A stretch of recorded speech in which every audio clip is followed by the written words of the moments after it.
Good evening or good afternoon, social media. Yeah, I'm just saying a few things about, you know, why I'm doing, why my dreams are so important to me. The garbage is making noise.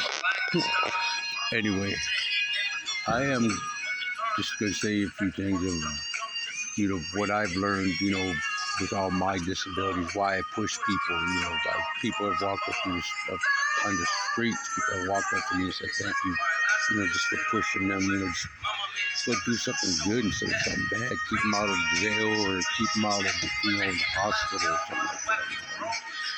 I don't do it for the thank yous. I do it because, it's our role as individuals, that's why God puts us on this earth. Every person has a person you're supposed to inspire. A lot of people are selfish. They accept the abundance or they accept the blessings and don't do the work. A lot of people do the work and get the blessings, but they give up or they stop. You can't stop. I know when I started doing videos, I think it was 1998 or 99. I was working at the Community Media Center downtown Grand Rapids, Michigan. I was volunteering camera work. I would help, with the productions. I took editing classes.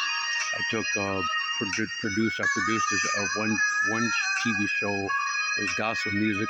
My friend's wife and my friend's wife, I think a family member. I don't know, both ladies were very awesome gospel singers.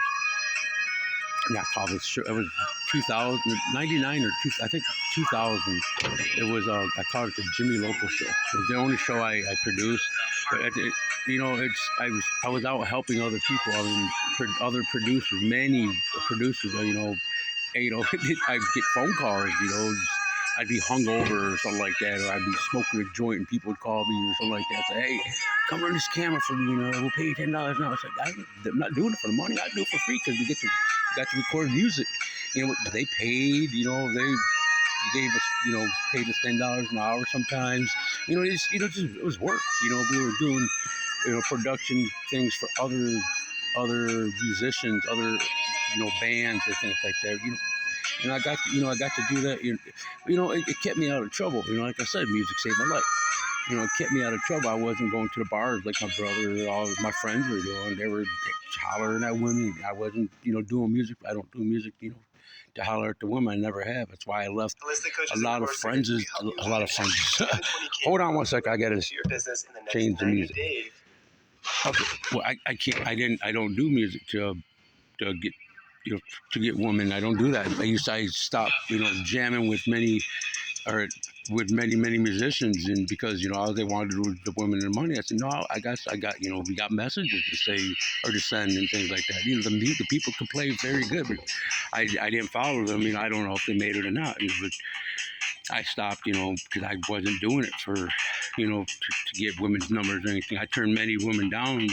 My friend Juan Flores and I used to go to karaoke all the time, and many women approached me, give me the numbers, and I told them, man, make sure.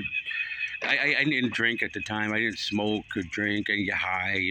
I was into music. And my friend, I told him I had somebody then. To watch my back. That told me that way I wouldn't get in the wrong relationship. And I looked out for his back. But that's it's a thing. I don't have anybody right now. I rely on God. So that's why I just don't approach it. I won't because I don't trust them. And I know I don't. But. I trust God. If the woman trusts God, then I'll trust that woman. But it's a very, very cruel world and shit like that. And what I'm about to do is all the things that I taught other people, and there's a lot of people that that are rooting for me, behind the scenes, I guess they say, because I have showed a lot of people all the things that I've learned. It's just.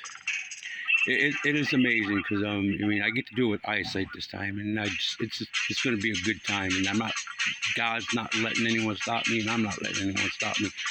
I push people away. It don't matter. This is my dream. My RV dream. I told my ex-wife and my kids about is what I'm chasing right now. I prayed when before I left San Antonio. God asked me which dream I wanted to come true because I had a lot of them. Except the sexual ones. I can't make the sexual ones come true because I'm not a Wiccan, Blue Idea person, Coven person. I don't know what they call it. I'm not one of those people. I won't do magic. I say prayers. I go outside every day. I put my hands together. I say, thank you, God. And, that's what I do. I don't do all these things. I don't like candles. I don't even like those Santeria candles anymore because, I don't know. That was somebody else's religion. Me, I just gotta pray. I don't need a symbol or a crucifix, or cross, or rosary, or anything like that. I don't need all that. All I need is my faith. But my faith has led me to this point today, where I'm allowed to talk with these people and I show my talent. Because I had very low eyesight when I was doing that that TV program. It was good, but I didn't give up, but I stopped. I think it was me stopping myself from continuing to do that, because when I was doing those TV programs and TV shows, when I met my ex-wife, I didn't tell her about it. I mean, hey, I didn't want to do it alone. Once I told her about my ex, once I told my ex about my dreams, that's when a lot of other things started from other people. People, coming at me in a different way, because I had told my family years, 20 years before my dreams of my best friend Michael Robinson, and I had not only done made those dreams come true, started making other dreams come true, and then my musical dreams come true. I mean, the only dream that didn't come true is me wanting to be in the Olympics. But I'm only one person. I can only do one thing at a time. But I'm gonna keep. If I make it, I make it. I was practicing running in combat boots when I was in San Antonio, because I wanted to break a 4-minute mile. I wanted to break a 3-minute mile. And then I started playing drums. Thought I recorded myself the way that the double bass, and to me it looked like Neo. I mean, it was some crazy things, but this is what I got to do this, because I never gave up on myself. I never, I didn't let what neighbors or family members hold me down, or other people that made their little comments. I didn't let that shit hold me down. What I tried to do is inspire those people, so that they can continue where their dreams left off, because none of those people are they're all sad because they're not where they want to be. I tell them, look inside, heal their own hearts. Don't look for whatever, because otherwise people are going to end up in mental facilities, or crying on camera, trying to explain to the world why they're hurt and shit like that. It's because no one believed in them, and when the person that was supposed to believe in them, like a best friend, they gave them bad advice or shit like that. I don't know. I have never had a best friend that gave me good advice before. I mean, I had a good friend, when in the 90s, very good friend. She says we were just good friends. To me, she was more. She was a very good friend. But I ain't dwelling, whatever. But see, that's what I said. I had my best friend Michael. People might not understand. People that we went to Catholic Center with might not understand. Well, they weren't in church at St. Andrew's Cathedral every weekend with Michael and I, serving, helping the community, helping the people. They weren't there. There was a few of them there. The Taylors, I love the Taylors. They taught me. Joe Taylor ran cross country. I listened to the conversations, and then because I thought, hey, isn't that like the Olympics? You see, these are the type of people, the family members that built me to want to become a married man. Those people like that, because they're all married. There's no infidelity in their lives or anything, because they stay with God and stay in church. But it's people like that, just that. Push me to continue to do those dreams. I'm leveling up from. God is always levels me up from the highest point I was, where I fell, wherever.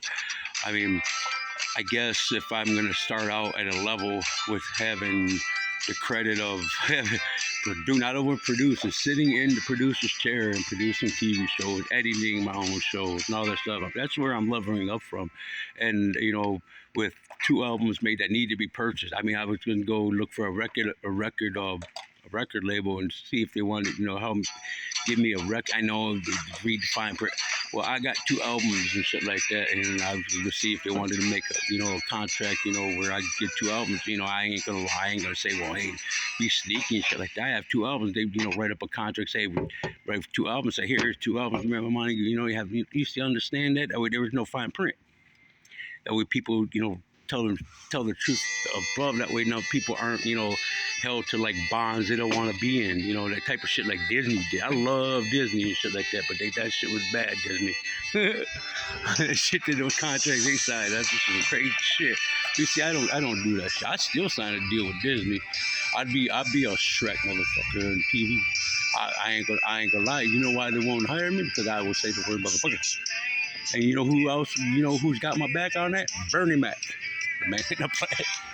Hey, I like his movies. I did. I like comedians. I listened to a lot of comedians, because they put laughter on people's faces during times when people were having a hard time. That's what